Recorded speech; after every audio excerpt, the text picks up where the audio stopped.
Sabe uma coisa que a gente usa o tempo todo, às vezes sem nem perceber? Números. Hoje, a gente vai mergulhar em como dominar os números em inglês é muito mais do que só matemática. Na verdade, é a chave para uma comunicação bem mais clara e confiante. Essa pergunta aqui no slide pode parecer simples, né? Mas a resposta é a base de tudo. Entender a diferença entre contar coisas e colocar essas coisas em ordem é o ponto de partida da nossa jornada, que vai do básico até a aplicação no mundo real. Para a gente construir esse conhecimento, vamos seguir 5 passos. A gente começa com a base dos números, depois aprende a colocar em ordem, entende a linguagem do cálculo, aplica isso no dia a dia e, por fim, vê como escrever tudo com o estilo certo. Então vamos lá. Primeiro bloco, a fundação. Os números cardinais são aqueles que a gente usa para contar, para dizer quantidades. Pensa neles como se fossem os tijolos da nossa construção. Bom, aqui estão as nossas peças-chave. De 1 a 12, os nomes são bem únicos. Mas depois, de 13 a 19, já dá para notar um padrão, aquele finalzinho teen. E aí vem as dezenas, 20, 30, 40. É só combinar esses elementos que a gente consegue formar quase qualquer número. E este número aqui é um exemplo perfeito de como a gente junta esses blocos. Ele é lido como 111,111. Percebe como as peças se encaixam? Centena, milhar, centena de novo. É um sistema bem lógico, né?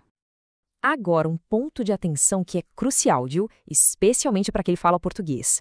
A nomenclatura dos números grandes pode dar um nó na cabeça. Em inglês, 1 billion tem 9 zeros, o que pra gente é 1 bilhão. Já o nosso bilhão, aquele com 12 zeros, é 1 trillion em inglês. Entender essa diferença é fundamental na comunicação global. Certo? Vamos avançar para o nosso segundo bloco. Depois que a gente aprende a contar com os cardinais, o próximo passo é organizar, é classificar. E é para isso que servem os números ordinais.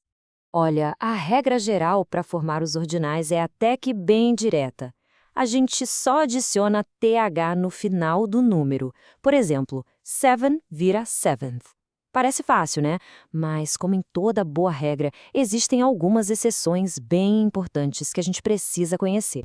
E aqui estão elas, as 5 exceções que a gente precisa, assim, memorizar. First, second e third são totalmente diferentes. E repara bem na forma de escrever fifth e twelfth.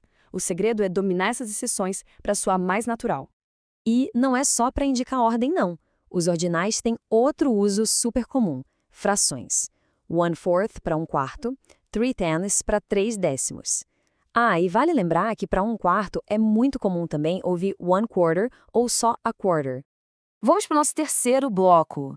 Ok, já sabemos contar e ordenar, mas e para falar sobre as operações matemáticas? Pois é, existe um vocabulário bem específico para expressar equações em voz alta. Olha só esse guia rápido. Para adição a gente usa plus ou and. Para subtração, minus. Multiplicação é times. E divisão, divided by. E o sinal de igual? Pode ser equals ou, mais simples ainda, is. Por exemplo, 2 plus 2 equals 4. Ou 2 plus 2 is 4. E quando tem número decimal? Aí a regra é muito direta. Onde a gente vê o ponto, a gente fala a palavra point. Então, 6.5 vira 6.5. Simples assim. Ok, vamos para o quarto bloco. Saindo um pouco da teoria, como é que a gente usa isso tudo no dia a dia?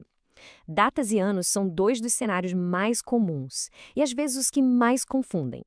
E esse aqui é um ponto de atenção mundial. Nos Estados Unidos, o padrão é mês e depois o dia. Então, 6/12 é June 12th, ou seja, 12 de junho. Só que em muitos outros lugares é o contrário, é dia e depois o mês. Aí 6/12 seria the 6th of December, 6 de dezembro. É uma diferença pequena que pode criar uma confusão enorme. E qual a solução para isso? A melhor prática, principalmente na comunicação internacional, é escrever o nome do mês por extenso. June 12, 2026. Desse jeito, não sobra espaço para dúvida. Clareza é tudo. Para falar os anos, tem um padrão bem interessante. Anos antes de 2000, geralmente são divididos em 2 partes. 1850, por exemplo, vira 1850. O ano 2000 foi uma exceção, 2000. De 2001 em diante surgiram 2 opções, 2001 ou a forma mais curta, 2001. E para anos como 2022, a gente pode dizer 2022 ou, o que é bem mais comum, 2022. E chegamos ao nosso último bloco, a escrita. Usar números em textos não é só uma questão de gramática, mas também de estilo e clareza. Essa aqui é a principal diretriz de estilo. Números pequenos, de 1 a 10, a gente escreve. Números maiores, tipo 11, 45, 200, a gente usa os algarismos. O mais importante de tudo, na verdade, é manter a consistência no texto inteiro. Mas atenção aqui, porque isso não é questão de estilo, é uma regra gramatical mesmo. Uma frase nunca, nunca deve começar com um numeral. O número tem que ser sempre escrito por extenso, como nesse exemplo aqui, 28,000 people crossed the border. E essa lista aqui só mostra como os números estão em todo lugar. A gente usa para horas, endereços, dinheiro, porcentagens, até para identificação, como em Queen Elizabeth II, e, claro, para temperatura. Dominar o uso correto é fundamental. E assim, a gente fecha o círculo. Começamos com aqueles bloquinhos básicos de construção, os números cardinais, e vimos como, passo a passo, eles nos ajudam a ter uma comunicação muito mais clara, muito mais confiante. No final, tudo se resume a consistência e prática. Para a gente terminar, fica uma reflexão.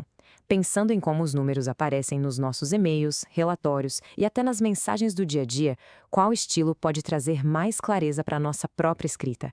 Adotar uma abordagem consistente pode fazer toda a diferença.